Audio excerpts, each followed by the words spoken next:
Have you ever noticed that the most terrifying words God might speak are not go or fight or even wait? Perhaps the words we should fear most are these: stop, stop, stop, immediately.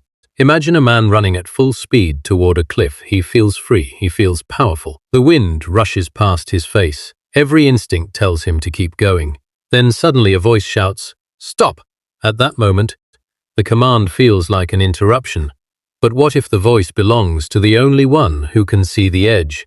What if the command is not meant to restrict life, but to save it? My friends, today I want us to consider a possibility that is both uncomfortable and liberating. What if many of the frustrations we experience with God arise because we misunderstand His interruptions?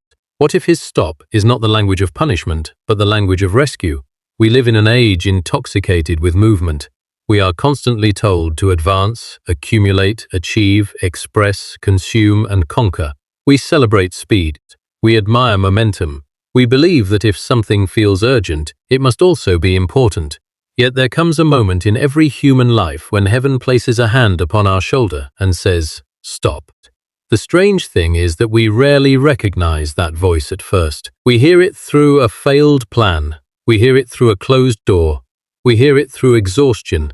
We hear it through a troubled conscience. Sometimes we hear it through a relationship that suddenly falls apart. Sometimes through a success that leaves us unexpectedly empty. And our first reaction is almost always resistance. We ask, why is God preventing me from doing what I want? But perhaps we should ask a different question. What is God preventing me from becoming? There is a profound difference between the two.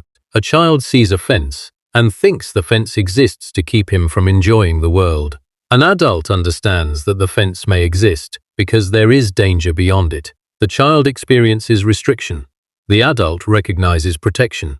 Many of us approach God's commands with the mind of the child rather than the wisdom of maturity. We see boundaries and imagine deprivation. We hear no and assume hostility. Yet if God is truly good, then His prohibitions must be as loving as His permissions. Think about a doctor who sees poison in a cup.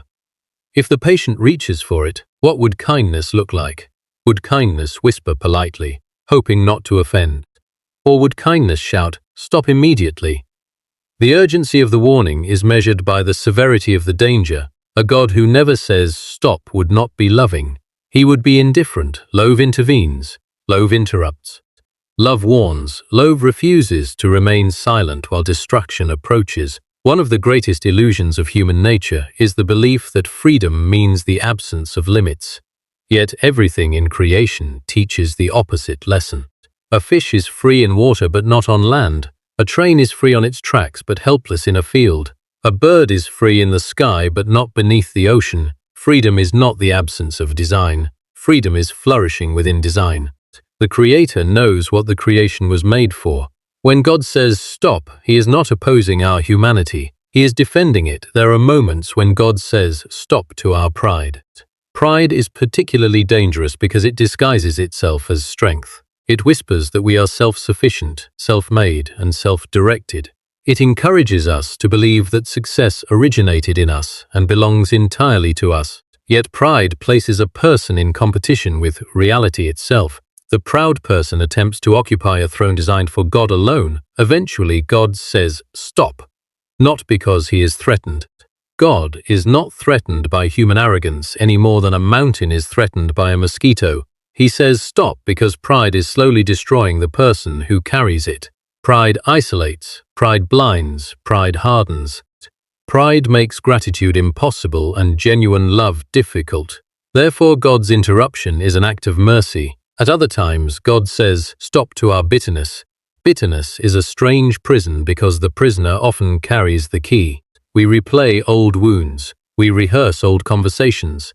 We nourish old grievances until they become part of our identity. The bitterness feels justified. The resentment feels earned. The anger feels righteous. Then God says, "Stop." Not because the injury was unreal, not because the pain was insignificant, but because bitterness promises justice while delivering bondage. The person we refuse to forgive may not even know we are suffering, yet we carry the burden every day. God sees the chains and commands us to stop gripping them. Sometimes God says stop to our fear. Fear has convinced many people that caution is wisdom and anxiety is responsibility. We imagine every disaster. We predict every failure. We rehearse every catastrophe. And while we are busy worrying about tomorrow, we fail to live today. Fear narrows life, faith expands it. Fear magnifies obstacles. Faith magnifies God. When heaven says, stop, it may be speaking not to our actions but to our panic. Stop imagining a future without me. Stop measuring your problems against your own strength. Stop carrying burdens you were never meant to bear. There is another reason God sometimes shouts instead of whispers. We have ignored the whispers. The gentle warning came first. The uneasy conscience came first. The small conviction came first. The quiet nudge came first. But because we preferred our direction to His, we continued running. Then the whisper became a call. The call became a warning. The warning became a command. And the command became, stop immediately. This is not cruelty. It is escalating mercy. Imagine a parent watching a child wander into traffic. The parent does not become less loving when the voice grows louder. The volume increases because the danger increases. Some of us are waiting for God to explain everything before we obey, but explanation often follows obedience rather than preceding it. A sailor does not argue with the lighthouse. He changes course. A patient does not negotiate with gravity. He accepts reality. Likewise, wisdom sometimes means trusting God's character, even when we cannot yet understand His reasons. After all, our vision is measured in moments. His vision encompasses eternity. We see a page. He sees the entire story. We see a chapter ending. He sees the book reaching its proper conclusion. How many blessings have begun with a divine interruption? The job that never happened, the relationship that never worked, the opportunity that disappeared, the door that remained stubbornly closed. At the time, these events seemed tragic. Years later, they often appear miraculous. What we called rejection may have been protection. What we called delay may have been preparation. What we called loss may have been rescue. The tragedy is not that God says stop. The tragedy is that we frequently refuse to listen. Every human being is moving towards something. The question is whether we are moving toward life or away from it. God's warnings are not obstacles placed in the road to joy. They are signposts pointing toward it. When He says stop to dishonesty, it is because truth leads to freedom. When He says stop to greed, it is because generosity leads to abundance of soul. When He says stop to hatred, it is because love reflects reality more accurately than resentment ever could. When He says stop to destructive desires, it is because He understands their destination better than we do. The Creator always sees the end of the road. We usually see only the next step. And so, my friends, perhaps the question before us today is not whether God has spoken. Perhaps the question is whether we have been willing to hear Him. Maybe there is an area of your life where the warning has already come. Maybe the voice has been persistent. Maybe the conviction returns every time the noise fades. Maybe you already know what needs to stop. Not next month, not next year, not after one more attempt. Immediately. The remarkable thing about God's command is that it is never merely destructive. When God says stop, He is making room for something better. He closes one door to open another. He removes one path to reveal another. He ends one journey to begin another. His no protects the possibility of a greater yes. Therefore, do not interpret God's interruption as abandonment. Interpret it as involvement. The God who says stop is still speaking. The God who warns is still pursuing. The God who corrects is still loving. And the God who blocks the road may be the very one preparing a better destination. So if today you hear that voice, clear, firm, and urgent, do not harden your heart against it. Do not assume that obedience will diminish your life. The opposite may be true, for sometimes the most gracious words heaven ever speaks are not proceed, continue, or carry on. Sometimes the most loving words God ever says are these stop, stop, stop, immediately. And if we have the wisdom to listen, we may discover that the command we feared was actually the rescue we needed all along. And yet there is another dimension to this command that we often overlook. We imagine God's warning as though it were directed only at obvious sins and dramatic failures. We picture him stopping a thief, a liar, or a rebel, but God's interruptions often reach much deeper than behavior. Sometimes, he says stop to things that appear respectable on the surface. He may say stop to an ambition that everyone else admires. He may say stop to a dream that has become an idol. He may say stop to a habit of striving that the world rewards but that quietly empties the soul. There are people who spend their entire lives climbing ladders only to discover that the ladder was leaning against the wrong wall. Every step upward felt like progress. Every achievement felt meaningful. Every sacrifice seemed justified. Then one day they reach the top and realize they have arrived nowhere. The tragedy is not that they failed. The tragedy is that they succeeded at the wrong thing. And so God, in his mercy, sometimes interrupts our ascent, not because success is evil, not because achievement is wrong, but because a human being can gain the whole world and still lose something infinitely more valuable. There is a curious tendency in all of us to mistake activity for purpose. We assume that because we are busy, we must be important. Because we are occupied, we must be useful. Because our calendar is full, our lives must be meaningful. Yet motion and direction are not the same thing. A ship lost at sea may move constantly and still arrive nowhere. A man running in circles may exhaust himself without advancing an inch. God sees this confusion and sometimes says, stop. Stop proving yourself. Stop measuring your worth by your productivity. Stop chasing applause from people whose approval cannot satisfy you. Stop treating your soul as though it were a machine. The modern world is full of noise, and noise has a remarkable ability to disguise emptiness. We fill every silence with music, every pause with entertainment, every waiting moment with distraction. We carry entire worlds in our pockets, and yet many people have never felt more restless. Why? Because silence is often where God speaks, and if silence becomes unbearable, perhaps it is because we fear what we might hear there. The voice that says, stop, frequently arrives in stillness, not because God lacks power to shout, not because he cannot command attention, but because he desires more than obedience. He desires relationship. A tyrant demands compliance. A father seeks communion. A tyrant shouts because he wants control. A father speaks because he wants connection. God's deepest purpose is not merely to stop us from doing wrong things. His purpose is to bring us closer to himself. Consider how often we attempt to build identities apart from him. One person builds an identity around wealth, another around reputation, another around intelligence, another around beauty, another around influence. Each of these things can become a substitute foundation, and every substitute foundation eventually cracks. Money disappears, beauty fades, influence shifts, reputation changes, even the sharpest mind encounters limits. The soul was never designed to rest upon these things. It was designed to rest upon God. When he says stop, he is often rescuing us from foundations that cannot bear the weight of eternity. There is a profound irony in human rebellion. We often imagine that independence from God will make us larger, yet the opposite occurs. A branch separated from a tree does not become more alive, it withers.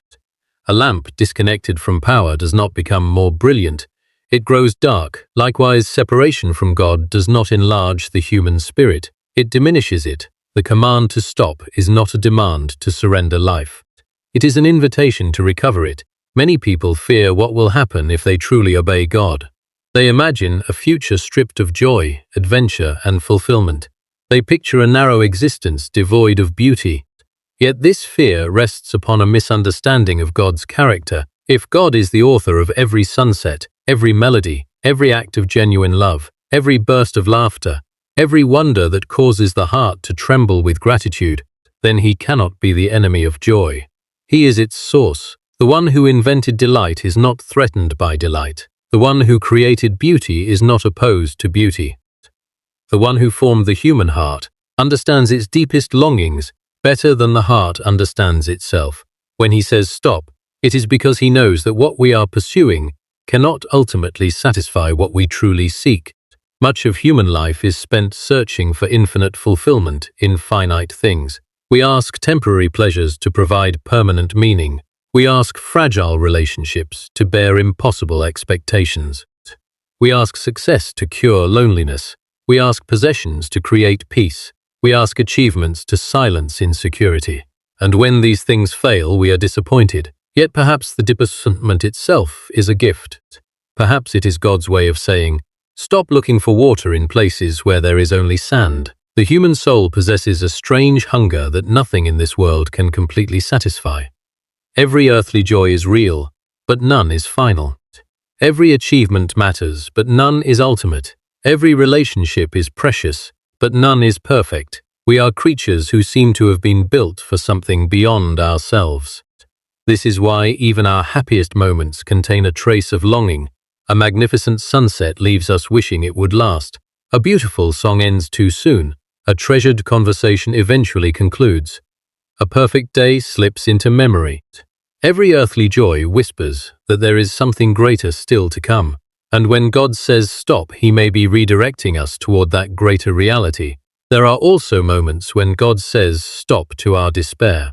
Despair is one of the most convincing liars in existence. It speaks with confidence. It presents itself as realism. It insists that hope is foolish and faith is naive. Despair narrows the horizon until all we can see is darkness.